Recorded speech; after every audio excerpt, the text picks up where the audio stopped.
ქართული ოცნებიდან არის ჩვენი შემდეგი სტუმარი, ვინაიდან ამ სტუდიაში ბატონ დიმიტრის მივესალმები, საუბრობდით ამ თემაზე, მინდა იგივე გკითხოთ. აი, როგორ წარმოგიდგენიათ პოლიტიკური ცხოვრების გაგრძელება იმ პირობებში, სადაც ყველაზე მსხვილ და ყველაზე მეტი მხარდამჭერის მქონე ოპოზიციურ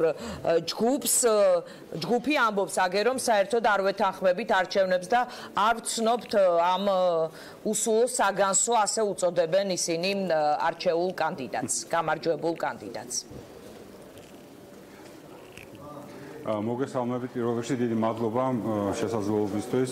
მართალი გითხრა ხო უსმენდით ჩემს წინამორბედს და ცოტათი უფრო მაღალი წარმოდგენით ვიყავი კოლეგაა ჩემი პროფესიული ნიშნით და რაღაც მეგონა რომ ცოტათი განსხვავებულ შეფასებებს წარმოადგენა, იმიტომ რომ აქ შეიძლება მოგწონდეს ან არ მოგწონდეს შედეგი, ისე როგორც თქვა პირველი ტურის შედეგით აქტუალებული არჩევანი ვიყავით, მაგრამ აღიარება მარცხის, აღიარება იმ რეალობის რომელშიც ხარ, ეს არის მე მგონი პოლიტიკური სიმწიფის ერთ-ერთი მთავარი მაჩვენებელი. თუ პოლიტიკური ორგანიზაცია არის მომწიფებული დემოკრატიისთვის, იმან უნდა აღიაროს, როგორც გამარჯვებას უნდა შეეგუოს, ასევე უნდა აღიაროს დამარცხება და უნდა დაინახოს, რომ კი, მიუხედავად იმისა, ძალიან დიდი და წარმატებული შედეგი, ჩემთვის საკმაოდ მოულოდნელი წარმატებული შედეგიც კი ჰქონდათ, მაგრამ 1.200.000 ადამიანმა მიცა საპირისპირო კანდიდატს ხმა და ის ადამიანი აირჩიეს საქართველოს პრეზიდენტად. ახლა დღეს მოწონ თუ არ მოწონთ ეს შედეგი, მოწონ თუ არა კანდიდატი, ხედავენ თუ არა მაშინ საფრთხეს თუ როგორც არის, ამის მიუხედავად დემოკრატია, დემოკრატიული საფუძვლები მოითხოვს, რომ აღიაროს შედეგები და თუნდაც არ იყვნენ კმაყოფილები, მაგრამ აღიარონ, ამ შემთხვევაში მათთვის უფრო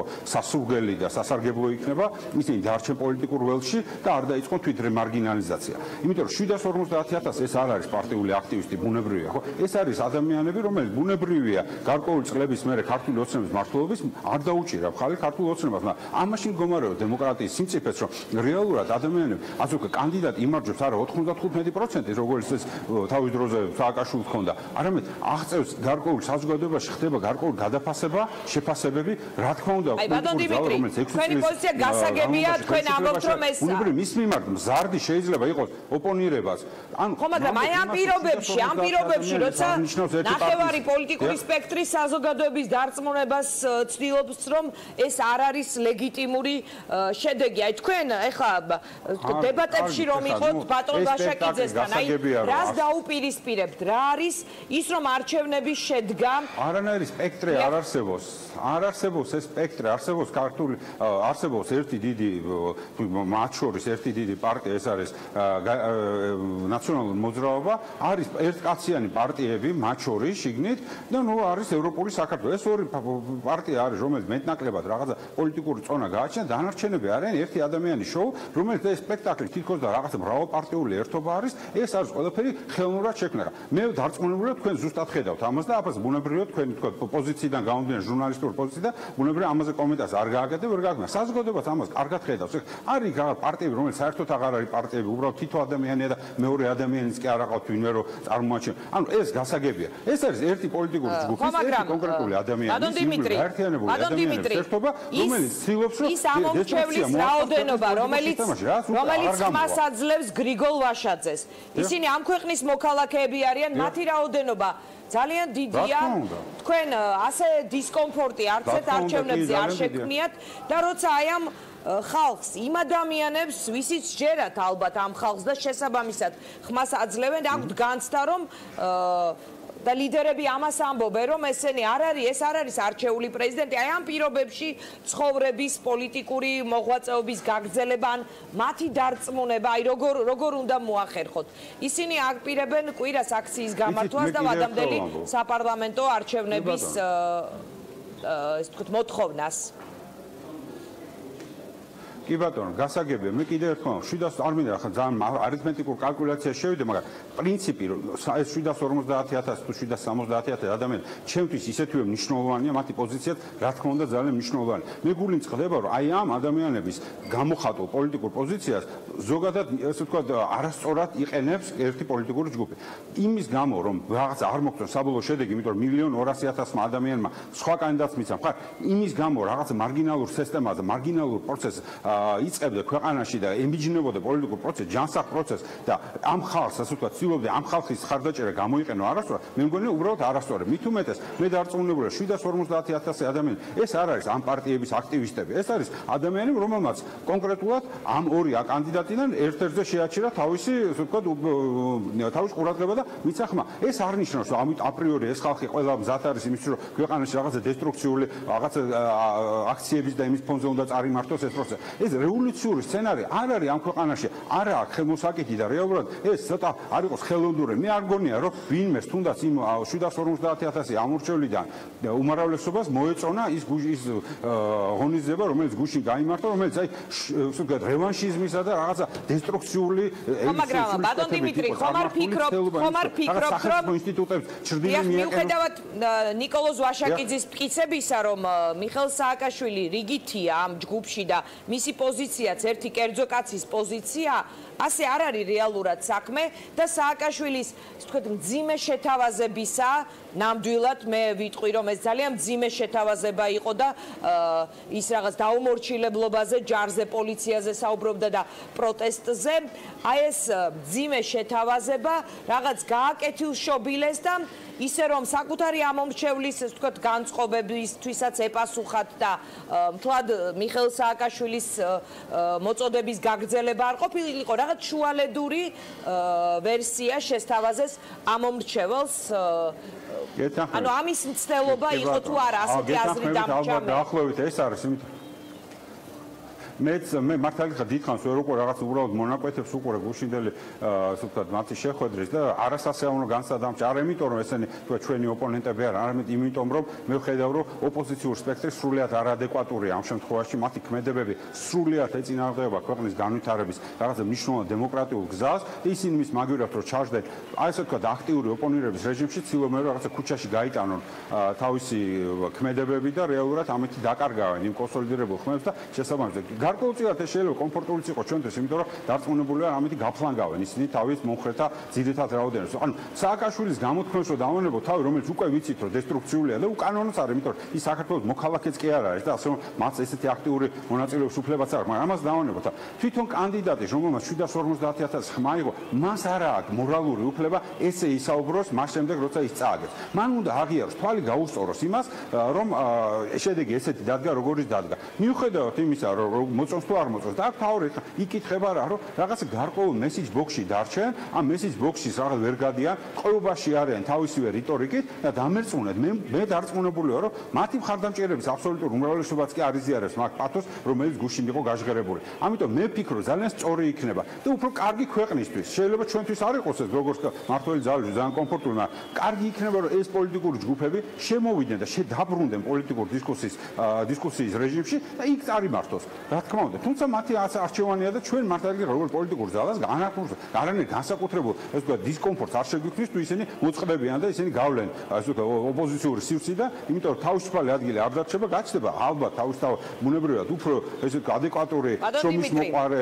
საქმეზე ორიენტირებული ოპოზიცია, რომელიც კრიტიკულად შეაფასებს არა სპონტანურ რაღაც ემოციურ ფონზე, არამედ კონკრეტულად საკანონმდებლო საქმიანობაში იქნება თუ პოლიტიკურ გადაწყვეტილებებში იქნება მაქსიმალურად კრიტიკული. რაც ამ კონკრეტულ ჯგუფებს აკლია. ესენი არასდროს დააკვირდით თუ გნებავთ არც ერთ კომიტეტის ხდომა იქნება პლენარულ ხდომაზე მას შინაარსობრივი კრიტიკის საშუალება არ აქვს იმიტომ რომ ეს გაზარმაცებული ზედაპირული პოლიტიზირებული ზედაპირული ანგაჟირებული პოლიტიკოსები რომელიც არც ცდილობენ რომ გარკვეულ საკითხებში საკანონმდებლო საქმიანობაში შინაარსში შემოვიდნენ და იქ გაუწიონ მართლ პარტიას ოპონირება ეხლა აქ ჩვენი ამოცანაც გვაქვს ის რომ დღევანდელი ეს ვთქვათ შედეგები რომელმაც გვაჩვენა რომ საკმაოდ მზარდია ჩვენი ოპონენტების რაოდენობა ჩვენ სწორი მესიჯები სწორი გზავნილები უნდა გავუგზავნოთ არა მხოლოდ მესიჯების კუთხით არამედ მის უკან მდგარი საკმაოდ მნიშვნელოვანი ცვლილებებით, პოლიტიკური ცვლილებებით, იმისთვის რომ ამ ხალხს გაუჩინოთ განცდა და რაღაც ოპტიმიზმი, იმიტომ რომ დღევანდელმა ყველაზე ცუდი რაც მოხდა ამ საარჩევნო პროცესში იყო ძალიან პოლარიზებული გარემო, სადაც საზოგადოება მართლაც ბუნებრივად ძალიან დაიღალა ნეგატივისგან, რომელიც მიუხედავად ჩვენი ოპონენტებისგან მოედინებოდა, რომელმაც